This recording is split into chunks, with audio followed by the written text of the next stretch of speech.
घट स्थापना देख माँ अम्बे हो रही हर्षित, 9 दिन नवरूप लिए दुर्गा होती शोभित। नमस्कार, हमारी खास पेशकश में आप सभी का स्वागत है। मैं हूँ आपके साथ अस्मिता दुबे।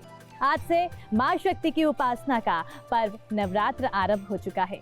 चैत्र नवरात्र के इस उत्सव में कैसे करना है माँ अम्बे को प्रसन्न, कैसे मिलेगा आपको माँ जगदम्बा का अनन्य आशीर्वाद, कैसे जगत जननी माँ शक्ति की उपासना से कटेंगे आपके सारे संकट, साथ ही माँ की आराधना में क्या करना है क्या नहीं करना है, ये सब बताने के लिए हमारे साथ यहाँ मौजूद है आचार्य संजीव अग्निहोत्री जी। बहुत बहुत स्वागत है आपका। धन्यवाद।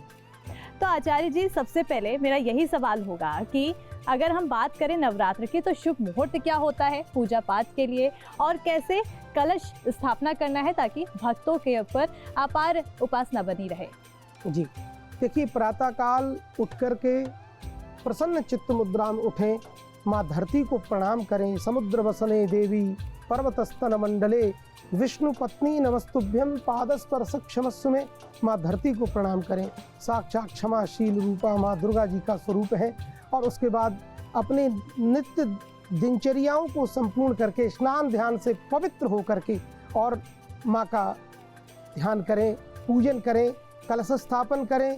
और कलश स्थापन करके सबसे पहले देखिए, पहले गणेश जी की पूजन करें। गणेश जी की पूजा के बाद फिर कलश स्थापन करें। उस कलश स्थापन के साथ साथ नवग्रह आदि, वास्तु आदि और षोडश मातृका, सप्तघृत मातृका, सप्तऋषि आदि का पूजन करना चाहिए। और नव दुर्गा माँ का विशेष जो है आवाहन पूजन करना चाहिए। प्रथमम शैलपुत्री च, द्वितीयम ब्रह्मचारिणी, तृतीयम चंद्र घंटेति, कूष्मांडेति चतुर्थकम, पंचमम स्कंद मातेति, षष्ठम कात्यायनीति च, सप्तमम कालरात्रीति, महागौरीति चाष्टमम, नवमम सिद्धिदात्री च, नव दुर्गा प्रकीर्तिता। माँ का ध्यान करें, नव रूपों का ध्यान करके, और माँ का जो है चौकी पर दिव्य वस्त्र आच्छादित करके और उस पर जो है नवग्रह आदि सब बनाकर गणेश जी गौरी का विधिवत पूजन करें। षोडशोपचार पूजन करें। षोडशोपचार में सबसे पहले जल से पूजन करें।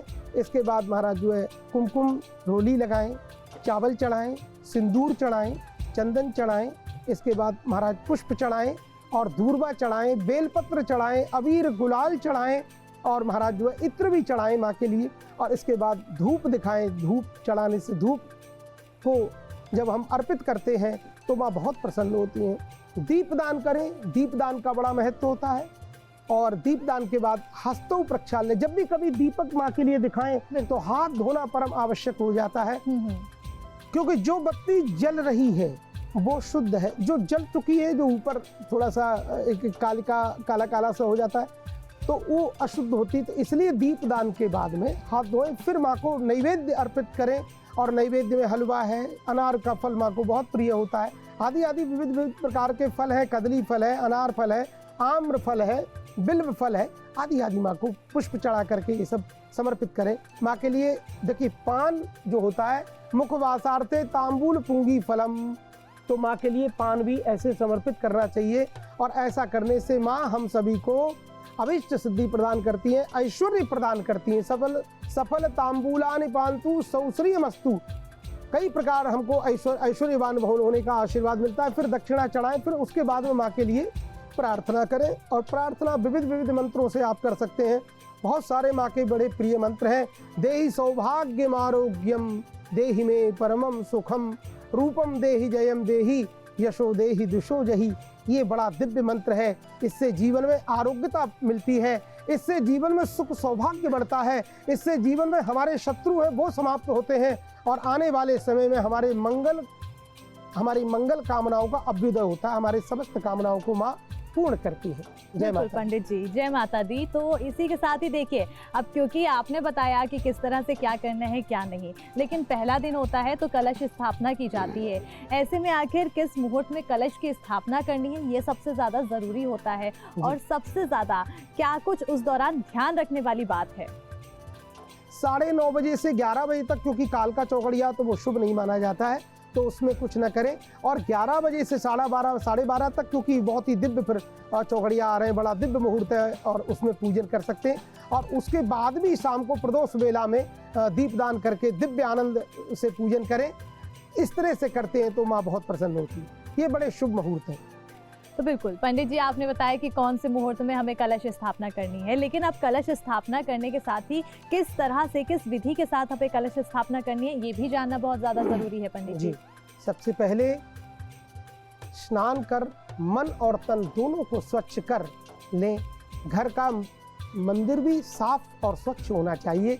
सबसे पहले प्रथम पूज्य भगवान गणपति का आवाहन करें। गजाननं भूतगणादिसेवितं कपित्थजम्बू फलचारु भक्षणं उमासुतं शोक विनाशकारकं नमामि विघ्नेश्वर पाद पंकजम। सबसे पहले विघ्न विनायक भगवान गणेश जी का पूजन करें। इसके बाद कलश स्थापन करें और मिट्टी के पात्र में मिट्टी डालें। कलश के नीचे मिट्टी में जौ बीज बोएं तो क्योंकि बहुत पुण्य मिलता है। और लोटे पर रोली से स्वस्तिक बनाएं और लोटे के ऊपर के हिस्से में मौली बांधें। लोटे में गंगाजल की कुछ बूंद डालें। गंगाजल डाल करके जल भरें। लोटे में 1.25 रुपया दूर्वा घास, सुपारी, इत्र, अक्षत डाल डालें। इसके बाद में कलश में अशोक या आम्र पल्लव, आम के पत्ते जो हमने लगा रखे हैं, ऐसे आम के पत्तों से कलश को पल्लवित करें, आच्छादित करें। नारियल को भी इसमें लाल कपड़ा बांध कर रखें और मोली बांध दें। नारियल को कलश के ऊपर रख दें और मिट्टी के जौ बोए पात्र के बीच रखकर कलश की स्थापना करें। कलश की प्रार्थना करें। कलशस्य मुखे विष्णु कंठे रुद्र समाश्रिताः मूले तस्य स्थितो ब्रह्मा मध्ये मातृगणा स्मृता कुक्षौ तु सागरा सर्वे सप्तदीपा वसुंधरा ऋग्वेदो यजुर्वेदो सामवेदो यथर्गणा। विविध इस तरह के मंत्रों से आप स्थापना करें। साथ ही अखंड ज्योति भी जलाएं और दीपदान का ज्योति का बड़ा महत्व होता है। बिल्कुल पंडित जी, तो ये आपने बताया कि आखिर कलश स्थापना की विधि विधान कैसे होती है, कलश स्थापना की विधि विधान, और इसी विधि विधान से अगर आप भी कलश की स्थापना करते तो ज़रूर माँ जगदम्बा आपके परिवार को सुख समृद्धि के साथ नवाजेंगी और सुख समृद्धि बनी रहेगी। अब ये जानते हैं कि नवरात्रि के 9 दिन माँ को कैसे प्रसन्न करना है पंडित जी। जी बिल्कुल। पहले दिन माँ शैलपुत्री नवदुर्गा का पहला दिन का स्वरूप है। इनकी आराधना का शुभ मुहूर्त प्रातःकाल ही है और माँ शैलपुत्री को सफ़ेद रंग के पुष्प चढ़ाएं और वस्त्र भी धारण कर सकते हैं। इसलिए माँ को सफ़ेद रंग का कपड़ा और सफ़ेद फूल अर्पित करें। माँ की विशेष कृपा पाने के लिए भक्तों को ओम शैलपुत्र्यै नमः इस एकाक्षरी बीज मंत्र का जाप करने से जीवन में अशुभताएं नष्ट हो जाएंगी। शैलपुत्री की आराधना कन्याओं को विशेष लाभ प्राप्त होता है। उनके विवाह में आ रही अड़चनें दूर होती हैं और मनोवांछित वर मिलता है। वहीं शैलपुत्री की पूजा के से चंद्र दोष भी समाप्त होता है। माँ को देसी घी का भोग जरूर लगाएं। अब बात करते हैं नवदुर्गा के दूसरे रूप की। माँ ब्रह्मचारिणी की इस दिन लाल रंग का उपयोग करना चाहिए, शुभ माना गया है। लाल रंग साहस, पराक्रम और प्रेम का प्रतीक है। इस दिन माँ को प्रसन्न करने के लिए ह्रीं श्रीं अंबिकायै नमः इस मंत्र का जाप करें। माँ बहुत प्रसन्न होती हैं और ब्रह्मचारिणी की पूजा से मंगल दोष खत्म होता है। इस दिन माँ को शक्कर, सफ़ेद मिठाई, मिश्री का और फल का भोग लगाएं। तीसरा दिन माँ चंद्रघंटा जी को समर्पित है और माँ चंद्रघंटा की आराधना में नारंगी रंग के वस्त्र धारण करें। नारंगी रंग से सकारात्मक ऊर्जा का संचार होता है। माँ को प्रसन्न करने के लिए ऐं श्रीं शक्त्यै नमः मंत्र का जाप करें। देवी चंद्रघंटा की पूजा से शुक्र ग्रह का प्रभाव बढ़ता है और इस दिन माँ को खीर का भोग अवश्य लगाएं। नवरात्रि के चौथे दिन माँ कूष्मांडा की पूजा होगी। इस दिन पीला रंग अति शुभ माना गया है। पीला रंग उमंग का प्रतीक है। माँ की असीम कृपा पाने के लिए ऐं ह्रीं देव्यै नमः इस मंत्र का जाप करें, माँ कूष्मांडा जी प्रसन्न होगी। कूष्मांडा की पूजा से कुंडली में सूर्य ग्रह मजबूत होता है। इस दिन माँ को मालपुए का भोग लगाएं, माँ प्रसन्न होती है। नवरात्रि के 5वें दिन माँ स्कंद माता की उपासना करें। 5वें दिन हरे रंग का प्रयोग करने से ऊर्जावान रहने में मदद मिलेगी। हरा रंग कुछ नया करने के लिए प्रेरित करता है।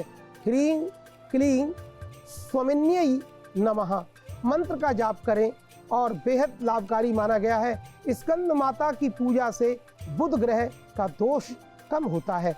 इस दिन माँ को केले का भोग अवश्य लगाएं। नवरात्रि के 6ठे दिन माँ कात्यायनी की पूजा करने का विधान है। नवरात्रि में यानी सलेटी रंग का बुराइयों को नष्ट करने वाला माना गया है। माँ को प्रसन्न करने के लिए क्लीं श्रीं त्रिलोचनायै नमः इस मंत्र का जप करें। माँ कात्यायनी की पूजा से बृहस्पति ग्रह मजबूत होता है। इस दिन माँ को शहद का भोग अवश्य लगाएं। नवरात्रि का 7वां दिन माँ कालरात्रि को समर्पित है। इस दिन माँ काली की पूजा में नीले रंग का उपयोग शुभ माना गया है। नीला रंग निडरता को दर्शाता है। क्लीं ऐं श्रीं कालिकायै नमः इस मंत्र का जाप करें। माँ कालिका जी आप पर अमृतमयी दृष्टि से आपके ऊपर कृपा करेंगे। पूजा से शनि दोष दूर होता है। माँ को गुड़ का भोग अवश्य लगाएं। नवरात्रि के 8वें दिन माँ महागौरी की पूजा होती है। माँ महागौरी को जामुनी रंग प्रिय है। इस दिन कन्या पूजन का विधान है। श्री श्रीं क्लीं ह्रीं वरदायै नमः इस मंत्र का जाप करें। माँ प्रसन्न होकर अभिष्ट सिद्धि देती हैं और महागौरी की पूजा से राहु का बुरा प्रभाव खत्म होता है। माँ को पूड़ी, चने, हलवा और नारियल का भोग अवश्य लगाएं। नवरात्रि के आखिरी दिन माँ सिद्धिदात्री की उपासना की जाती है। माँ सिद्धिदात्री देवी को ज्ञान प्रदान करने वाली देवी माना गया है। इस दिन गुलाबी रंग का प्रयोग करें। गुलाबी रंग प्रेम और नारीत्व का मानक है, ऐसा माना गया है। देवी की कृपा पाने के लिए ह्रीं क्लीं ऐं सिद्ध्यै नमः इस मंत्र का जप करें तो देवी माँ की सिद्धिदात्री की कृपा प्राप्त होगी और इस पूजा से केतु का जो असर है वो कम होता है। और माँ के लिए तिल का भोग जरूर लगाएं, अनार का भोग लगाएं, शरीफे का भोग लगाएं, माँ प्रसन्न होती है। तो नवरात्रि के 9 दिन भक्तों के लिए बेहद ही खास होते हैं पंडित जी, और आपने बताया मुहूर्त और कई तरह की आपने विधि विधान बताई।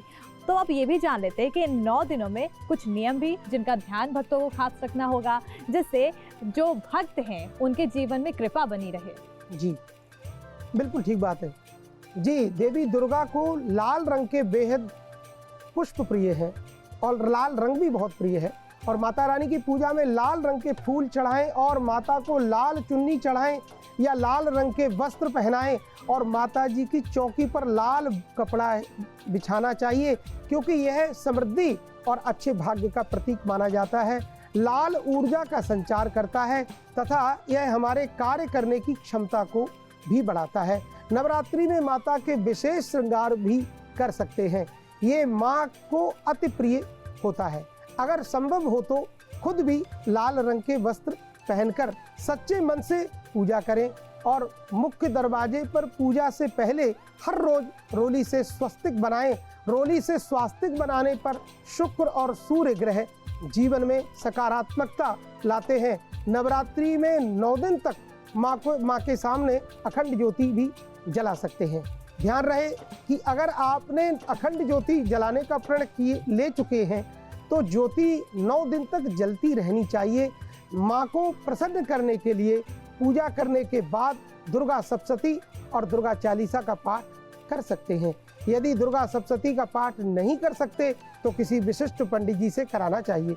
कम से कम ओम ऐं ह्रीं क्लीं चामुंडाई विच्चे इस मंत्र की माला हर रोज अवश्य करें। नवरात्रि का समय बेहद पवित्र माना जाता है, इसलिए इस समय मांस, मदिरा, लहसुन, प्याज आदि जो भक्षा भक्ष है इनका प्रयोग कभी न करें। भूल कर भी नहीं करना चाहिए। अगर आप नवरात्रि का व्रत रखते हैं तो खाने में अन्न का प्रयोग नहीं करें।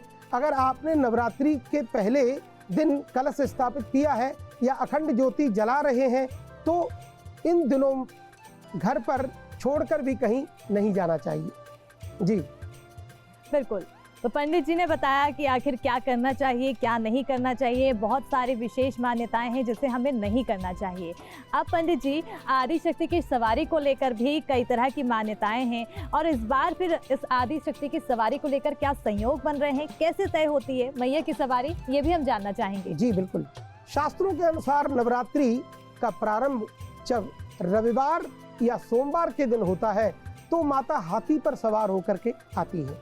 यदि नवरात्रि गुरुवार या शुक्रवार से शुरू हो तो माता रानी पालकी में आती है और वही नवरात्रि की शुरुआत यदि मंगलवार या शनिवार से हो तो माता घोड़े पर सवार होकर आती है।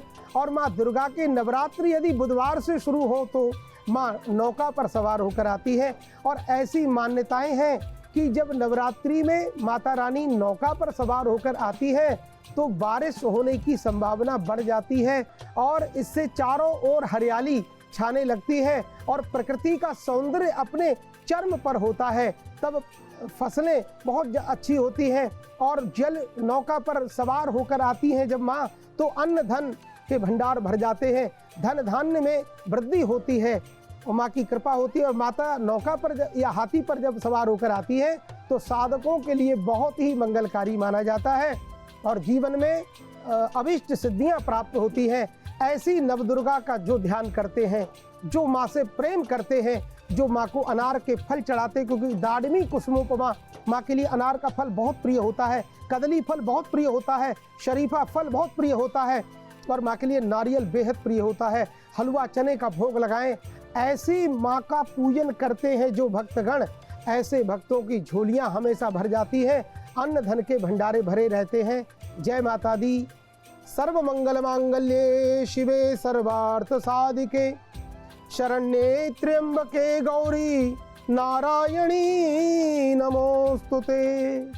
बिल्कुल पंडित जी, तो आपने कई मंत्र बताए हैं और आपने बताया कैसे मैया की सवारी निकलती है, किस तरह से जो कलश है उसकी स्थापना करना है। 9 दिनों का अलग अलग 9 दिन के आपने मंत्र बताए हैं, लेकिन कोई ऐसा सरल मंत्र जिससे पूजा का पूरा लाभ भी मिले और उसका उच्चारण सही ढंग से लोग कर पाएं, ऐसे में कोई ऐसा जो सरल मंत्र हो जिससे पूजा पाठ अच्छे से हो सके पंडित जी?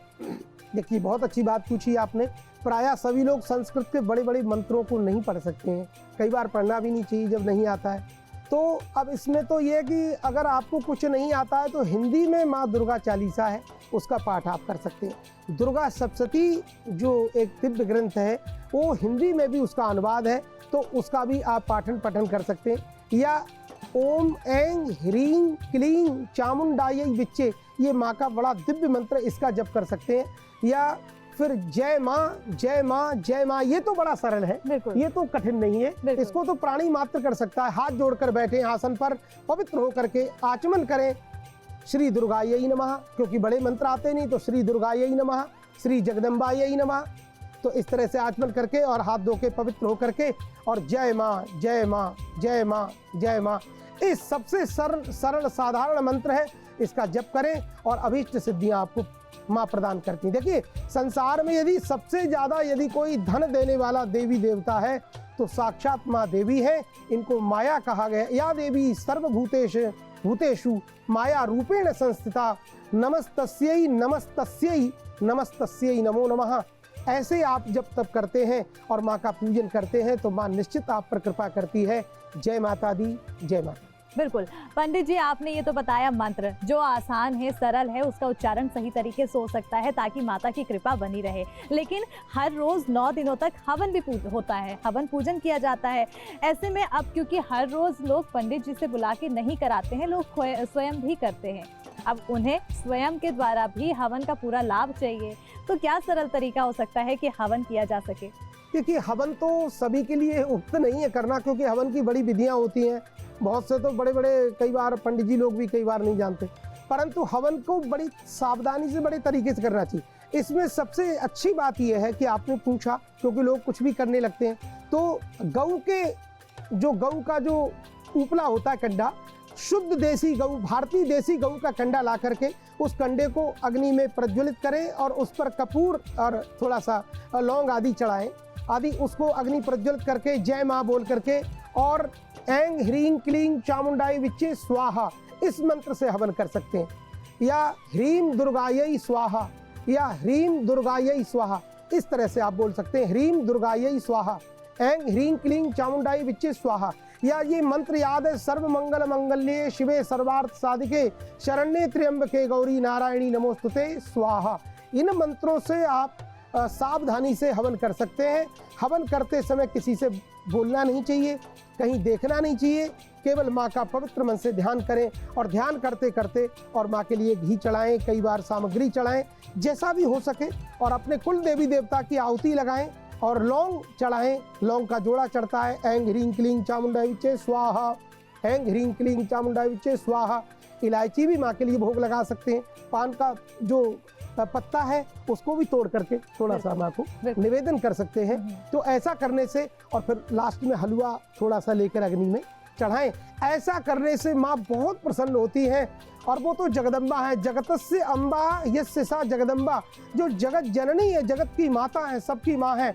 देखो शास्त्र कहता है, कुपुत्रो जायेत क्वचिदपि कुमाता न भवति, माता कभी कुमाता नहीं होती, पुत्र कुपुत्र हो सकता है।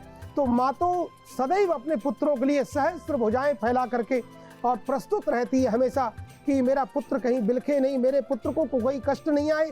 लेकिन पुत्र को चाहिए कि माँ को समर्पण भाव से और माँ का पूजन करें, माँ की सेवा करें।